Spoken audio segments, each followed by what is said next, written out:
So that was like how can someone like that exist in real life? The only #1 I've ever gotten was that #1 on the AP exam. Go watch it, guys.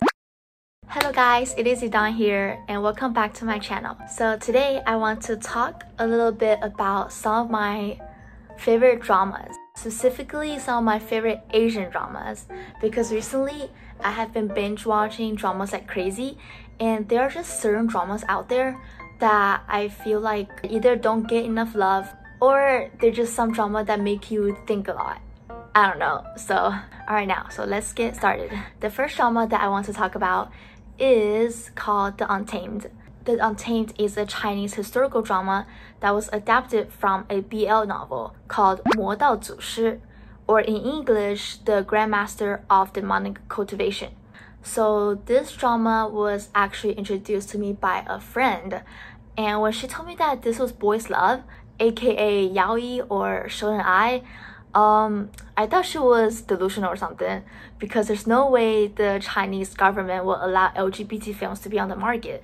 So I did a little research and I realized that it was adapted from a BL novel, and the film itself was reduced to be simply bromance between the two male leads.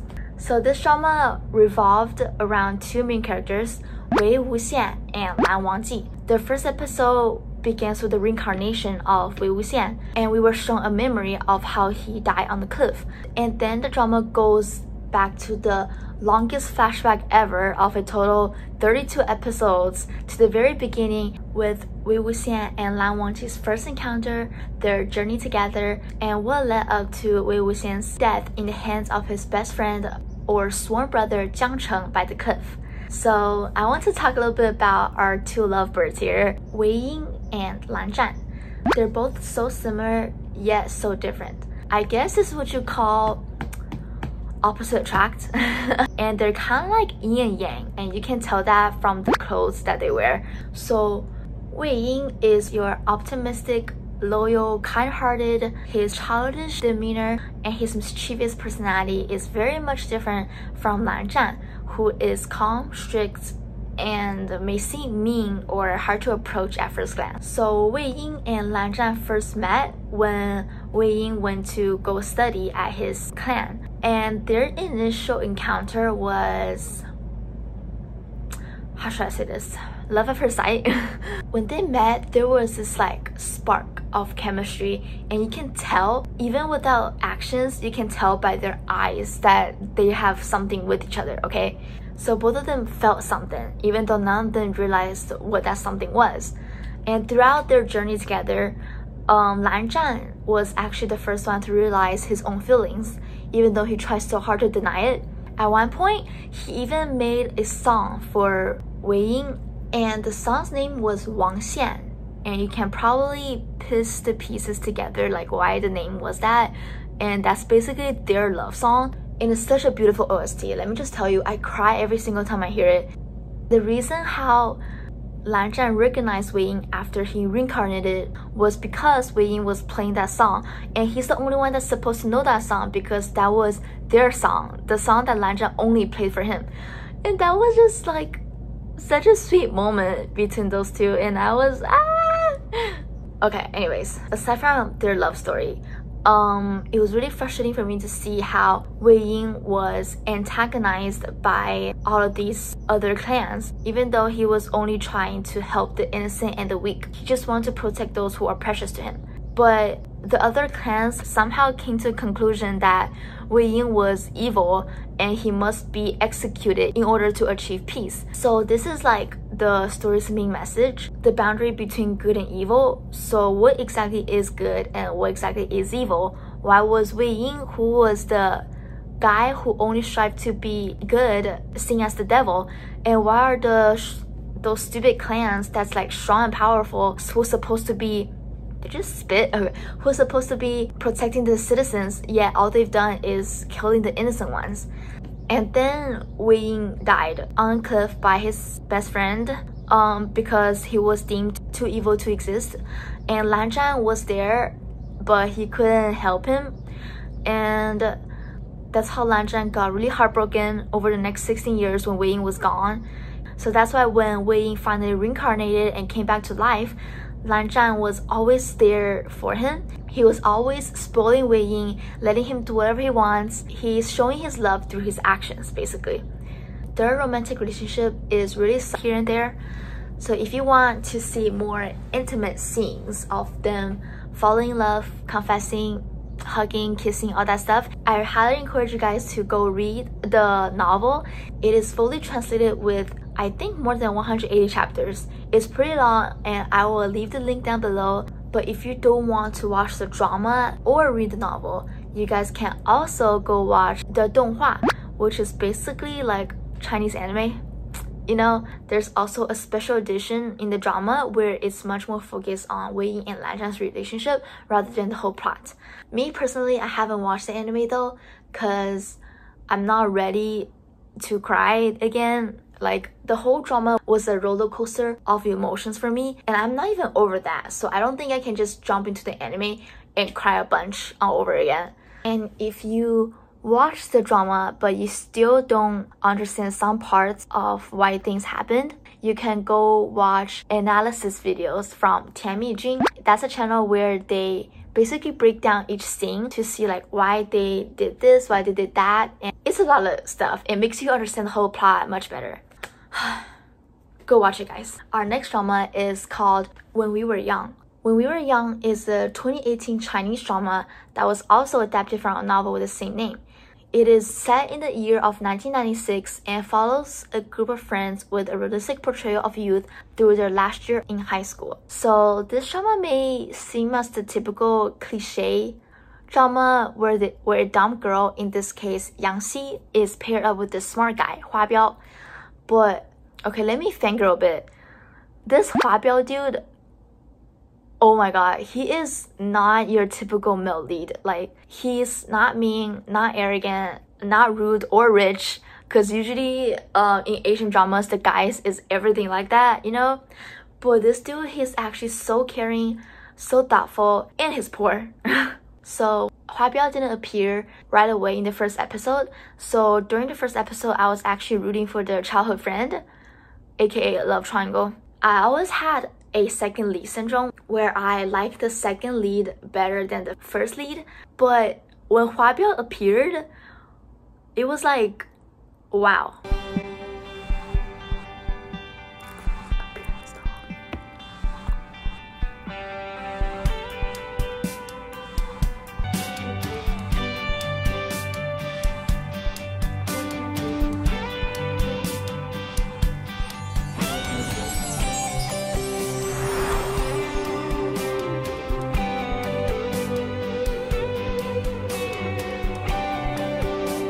This boy is such an attractive character, and not just attractive, but there's so much more to his personality that you can't help but fall in love with. He can cook, he can fight, he knows how to study, he's smart, and it's just like, he's so warm-hearted and thoughtful. Like, how can someone like that exist in real life?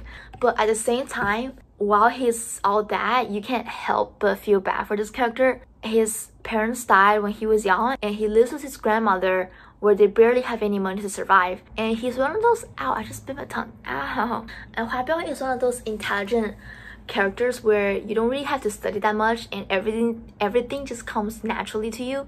And bruh, he even got #1 on this national physics exam. And you know how hard physics is. The only #1 I've ever gotten was that #1 on the AP exam. I should not be saying that. And also, Hua Biao is extremely independent. He's almost too independent to the point he always suffers alone. He never confides in his friends, and that just makes me really sad, because just talk, man. Going to your friends for help doesn't make you weak. 你们怎么来了？来，千万别下来啊！这里面水可烧脚。哎，我说真的呢。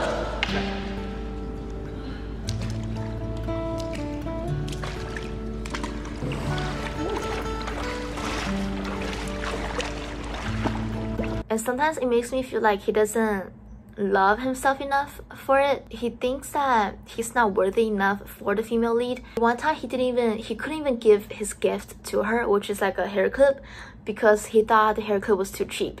and that just like broke my heart. 干嘛？什么呀？真干嘛？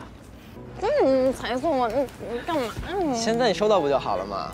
最喜欢粉色的了，你看我衣服，我自行车全是粉色的，你怎么知道我喜欢粉色的？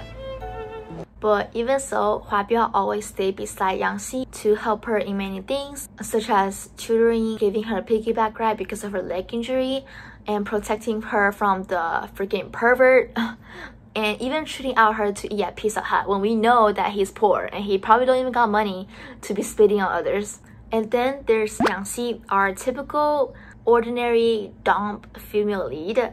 Yeah, she even have those typical bob haircuts that most female leads have, so it's not that surprising. And yeah, this girl's funny too. Like, I love her so much. She is so freaking funny.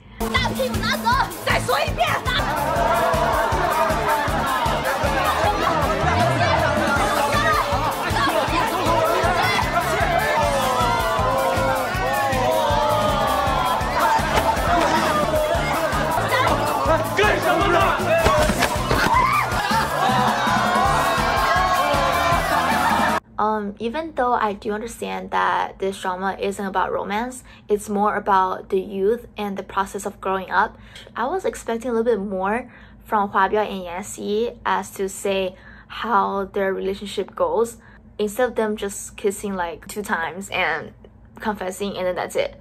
And it was also super cute when we were shown a flashback to see how Hua Biao was already attracted to Yan-xi from the very beginning before Yan-xi even met him.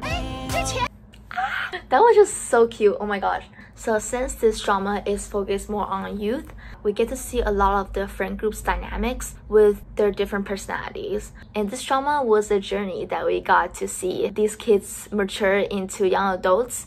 And let me just say something about Hua Biao. Like, he's like, oh my gosh, I cried so hard towards the end because Hua Biao's grandmother got diagnosed with Alzheimer's, and it's just super sad because Hua Biao had to give up his dream to go to college with his other friends in order to travel the world with his grandma, because he wanted to make as much memories with her before she finally passes away.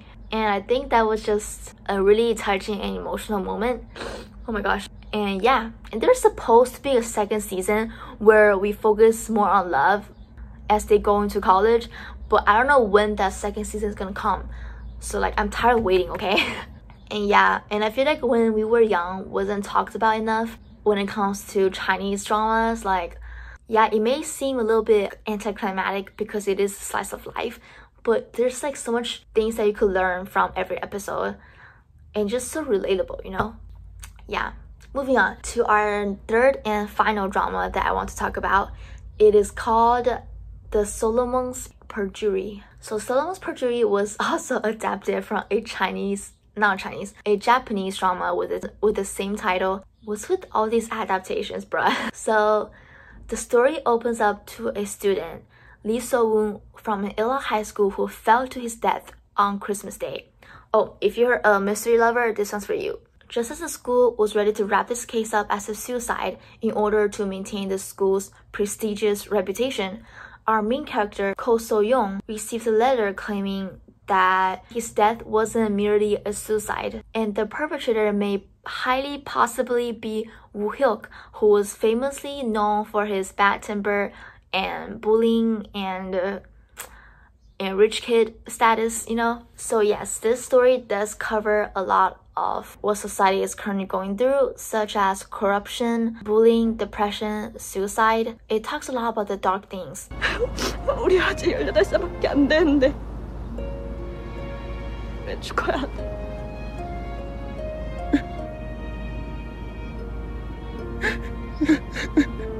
That some people basically don't really pay attention to. It's a story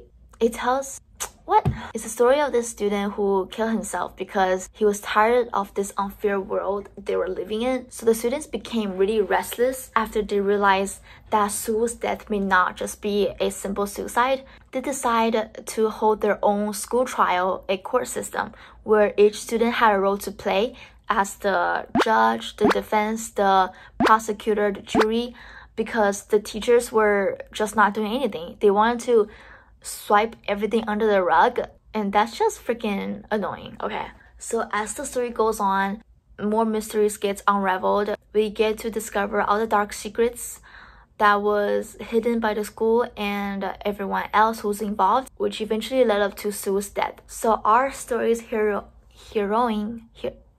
our story's main character is called So-young, and she's the type of character that has a lot of justice. She's also more of an observer than to stand on the front lines.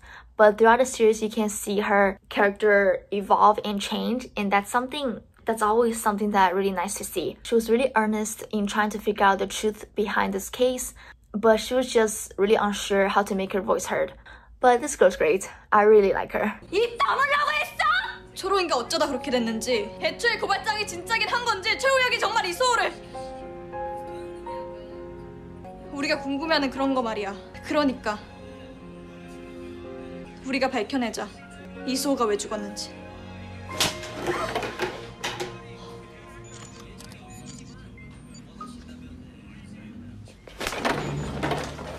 지금 뭐 하시는 건데요? One of the things that really made me cry in this drama was the fact that Soo basically died thinking the whole world was against him. 못 봤어요. 알겠어. 가봐.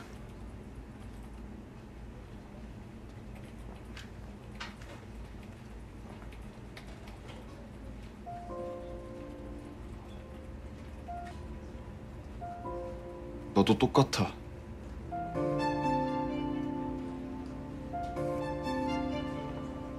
He died because he thought there was nothing else that he could do, and it was just so sad. I wish he was alive to see the moment where everything was uncovered by the students, but of course none of that would happen if he didn't die. So, and it was even more sad for me because he thought the girl, what's her name again? So Young or something like that, but he died thinking that the girl didn't care for him. And love is not a major part of the story, but basically Soo and the girl were actually friends through social media. So Soo always knew the girl was her, and he basically had a crush on her, and it's just so cute. But obviously the girl was unaware of the person's identity. So when the girl didn't speak up about Soo being bullied by the rich kid, he just thought the girl was the same as everyone else, a bystander. And that's just really sad because the girl did want to speak up, but the next day when she wanted to speak the truth, he was already dead. His death is so sad. Usually you wouldn't feel sad for someone who died in the first episode because you don't even know that dude. He's a stranger. But this story always show his like flashbacks, and we get to see his personality little by little, and by the end of the series you kind of like fall in love with his character, which is what I did. And I cried so hard over his death because he literally did not deserve to die. Yeah, oh my gosh. And there are some cute scenes here and there with girl So-young and two other boys. I thought there was gonna be a love triangle, but of course our story is not focused on romance, it's mystery. And why is my hair like this? It's really nice to see how everything got resolved in the end. So yeah. And also this K-drama is so freaking underrated. Apparently it was aired around the same time as Goblin, and we all know how big of a hit Goblin was, so I guess everybody just kind of forgot about the other dramas that was existing. If you are a huge fan of mystery, I really highly recommend this drama to you. It's my first time to see like student solving cases, and it's like so realistic. It's not like a super smart student I can't see myself doing it. Actually no, I can't. It just portrays a really realistic life, society, you know? And anyways, that'll be it for this video. I talk so much that my voice is literally dry. I know I'm not that good at speaking, like I really hate talking, and I'm not really sure if I made every point across, but I really hope that if you guys love dramas, Asian dramas, Chinese, Korean, Japanese, Thailand, Indian, I really want you guys to give these dramas a try. Even if you don't finish it, maybe just watch the first episode.